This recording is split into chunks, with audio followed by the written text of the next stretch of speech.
ആളുകൾ അത്ഭുതത്തോടെ പറഞ്ഞു, ഈ മനുഷ്യന് എന്തു പറ്റി, വട്ടായി പോയാ? ഇന്നലെ വരെ ഇതിലെ വരുമ്പോൾ പിടിച്ചു നിർത്തി ചുങ്കം പിഴിഞ്ഞെടുത്ത മനുഷ്യൻ ഇന്ന് പുഞ്ചിരിച്ചുകൊണ്ട് പറയണേ, ഇന്നു മുതൽ ചുങ്കം തരണ്ടട്ടാ, എനിക്ക് നിങ്ങളുടെ കാശും വേണ്ട, എനിക്കും എൻ്റെ ദൈവത്തിനും നിങ്ങളെ മാത്രം മതി. സെപ്റ്റംബർ 21 ആഗോള സഭ പ്രാർത്ഥനയോടെ ഓർക്കുന്ന സുവിശേഷ ക്രമത്തിൽ ആദ്യത്തെ സുവിശേഷം എഴുതിയ മത്തായി ശ്ലീഹായുടെ തിരുനാളാണ്. യഹോവയുടെ ദാനമെന്ന് വിശേഷിപ്പിക്കുന്ന മത്തായി ശ്ലീഹ നമ്മളെ ഓർമ്മപ്പെടുത്തുകയാണ്, ലോകത്തിൻ്റെ ഭാരങ്ങളെല്ലാം എൻ്റെ ദൈവം വിളിച്ചപ്പോൾ ഞാൻ താഴെ ഇറക്കി വെച്ചു.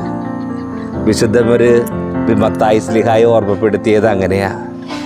ദൈവത്തിൻ്റെ നുകവും ദൈവത്തിൻ്റെ ജീവിതവും ഹൃദയത്തോട് ചേർത്ത് പിടിച്ച് ഞാൻ ജീവിച്ചപ്പോൾ ദൈവം വിളിച്ച വഴിയിൽ നിന്ന് പിന്നീട് ഒരിക്കലും ഞാൻ പിന്തിരിഞ്ഞു നോക്കിയിട്ടില്ല.